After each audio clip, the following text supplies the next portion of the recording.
राधे राधे, जय श्री कृष्णा। प्रिय भक्तगणों, आज हम स्मरण करेंगे राधा अष्टमी व्रत कथा। राधा अष्टमी भाद्रपद माह के शुक्ल पक्ष की अष्टमी तिथि को मनाई जाती है। यह तिथि जन्माष्टमी के लगभग 15 दिन बाद आता है, जो राधा रानी के जन्मदिन के रूप में पूरे भारत में धूमधाम से मनाई जाती है। राधा अष्टमी भगवान श्री कृष्ण की प्रिय राधा रानी के जन्म उत्सव के रूप में मनाई जाती है। भाद्रपद माह के शुक्ल पक्ष की अष्टमी तिथि को राधा जी का जन्म ब्रिज भूमि के बरसाना गांव में हुआ था। राधा रानी को श्री कृष्ण की अनन्य प्रेम का और भक्ति प्रेम और समर्पण की प्रतीक माना जाता है। राधा अष्टमी के दिन भक्त उपवास रखते हैं, राधा कृष्ण की पूजा अर्चना करते हैं और भजन कीर्तन के माध्यम से राधा जी की कृपा प्राप्त करने का प्रयास करते हैं। इस दिन मंदिरों में विशेष आयोजन होते हैं, राधा कृष्ण की झांकियां सजाई जाती है और भक्ति संगीत गाया जाता है, कथा सुना जाता है। तो आप सभी भक्तगण, आज आप स्मरण करेंगे राधा अष्टमी व्रत कथा। इस कथा को सुनने मात्र से समस्त पाप और संकट कट जाते हैं, मनोकामनाओं की पूर्ति होती है, घर परिवार में सुख समृद्धि बनी रहती है। तो आज मैं आप सभी को सुनाने जा रही हूँ राधा अष्टमी की बहुत ही दुर्लभ कथाएं। तो आप सभी भक्तजन इन कथाओं को बड़े ही श्रद्धा और प्रसन्न चित्त मन से पूरा अवश्य सुनिएगा। अन्य पौराणिक कथाओं के अनुसार राधा श्री कृष्ण से 5 वर्ष बड़ी थी।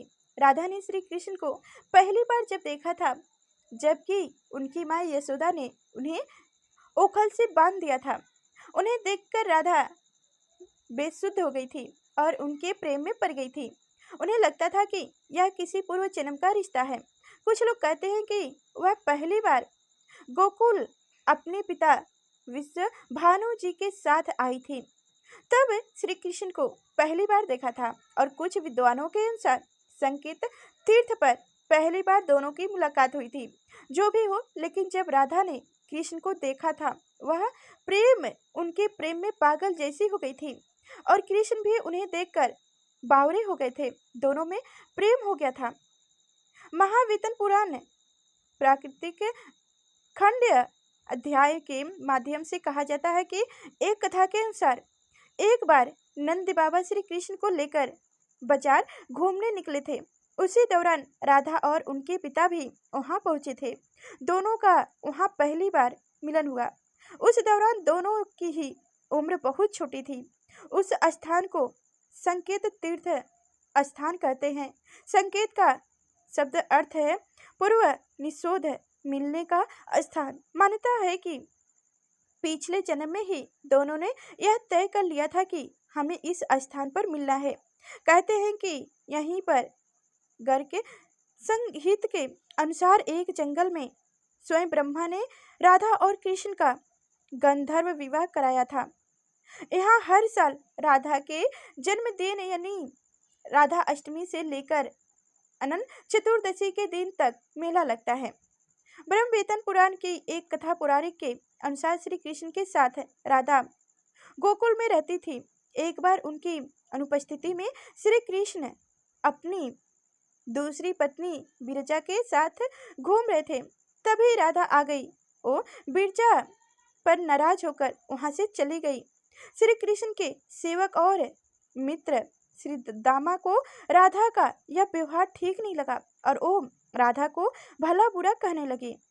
राधा ने क्रोधित होकर श्री दामा को अगले जन्म में शंखचूर नामक राक्षस बनने का श्राप दे दी। इस पर श्री दामा ने भी उनको पृथ्वी लोक पर मानुष रूप में जन्म लेकर 100 वर्ष तक कृष्ण विच्छोद का श्राप दे दिए। राधा को जब श्राप मिला था, तब श्री कृष्ण ने उनसे कहा था कि तुम्हारा मानुष रूप में जन्म तो होगा, लेकिन तुम सदैव मेरे पास रहोगी। यही कारण था कि राधा और श्री कृष्ण का बचपन में विच्छोद हो गया था। राधा श्री कृष्ण की मुरली सुनकर बावरी होकर नाचने लगती थी और वह उनसे मिलने के लिए बाहर निकल जाती थी। जब गांव में कृष्ण और राधा की प्रेम की चर्चा चल रही तो राधा के समाज के लोगों ने उनका घर से बाहर निकलना बंद करवा दिया।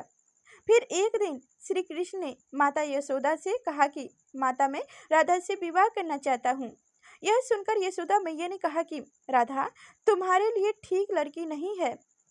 पहला तो यह है कि तुमसे 5 साल की बड़ी है, और दूसरा यह है कि उसकी मंगनी यशोदा के भाई रायन पहले से ही किसी और से हो चुकी है, और वह कंस की सेना में से है, जो अभी युद्ध लड़ने गया है। जब आएगा तो राधा का विवाह उससे हो जाएगा, इसलिए उससे तुम्हारा विवाह नहीं हो सकता। लेकिन कृष्ण जिद करने लगे। तब यशोदा ने नंद से कहा। कृष्ण ने नंद की बात भी नहीं मानी।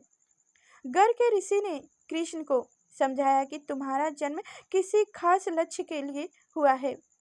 इसकी भविष्यवाणी हो चुकी है कि तुम तारहरण हो। इस संसार में तुम धर्म की स्थापना करोगे। तुम्हें इस ग्वालन से विवाह नहीं करना चाहिए। तुम्हारा एक खास लक्ष्य है। गर्ग मुनि हर तरह से समझाते हैं, लेकिन कृष्ण नहीं समझते हैं। तब गर्ग मुनि उन्हें एकांत में यह रहस्य बता देते हैं कि तुम यशोदा और नंद के पुत्र नहीं, देवकी और वसुदेव के पुत्र हो, और तुम्हारे माता पिता को कंस ने कारागार में डाल रखा है। यह सुनकर श्री कृष्ण के जीवन की दशा बदल जाती है। राधा के परिवार को जब पता चला कि यह श्री कृष्ण की मुरली सुनकर उनके प्रेम में नाचती हुई उनके पास पहुंच जाती है, तो उन्होंने राधा को घर में ही कैद कर दिया था। जब श्री कृष्ण ने अपने साथियों सहित एक दिन उन्हें रात में कैद से मुक्त कराकर उद्धव और बलराम सहित अन्य सखियों के साथ रात भर नृत्य किया था। यह रात पूर्णिमा की रात थी, जब महारास हुआ था। बाद में राधा की माँ राधा के कक्ष में गई तो राधा उन्हें वहां सोती हुई मिली। कहते हैं कि उस वक्त श्री कृष्ण को 2 ही चीजें सबसे ज्यादा प्रिय थी, बांसुरी और राधा। कृष्ण की बांसुरी की धुन सुनकर राधा के जैसे प्राण ही निकल जाते थे। कई जन्मों की स्मृतियों को कुर्दने का प्रयास होता था, और वह श्री कृष्ण की तरफ खींची चली आती थी। भगवान श्री कृष्ण के पास एक मुरली थी, जिसे उन्होंने राधा को छोड़कर मथुरा जाने से पहले दे दी थी। राधा ने इस मुरली को बहुत ही संभाल कर रखा था, और जब भी उन्हें श्री कृष्ण की याद आती थी, वह यह मुरली बजा लेती थी। श्री कृष्ण उनकी याद में मोर पंख लगाते थे और बैजंती माला पहनते थे। श्री कृष्ण को मोर पंख तब मिला था जब वो राधा के उपवन में उनके साथ नृत्य कर रहे थे। मोर का पंख नीचे गिर गया था, तो उन्होंने उसे उठाकर अपने सिर पर धारण कर लिया था, और राधा ने नृत्य करने से पहले श्री कृष्ण को बैजंती माला पहनाई थी।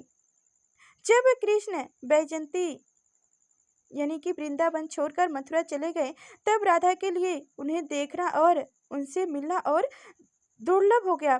कहते हैं कि राधा और कृष्ण दोनों का पुनर्मिलन कुरुक्षेत्र में बताया जाता है, जहाँ सूर्य ग्रहण के अवसर पर द्वारिका से कृष्ण और वृंदा से नंद के साथ राधा आई थी। राधा सिर्फ कृष्ण को देखने और उनसे मिलने ही नंद के साथ गई थी।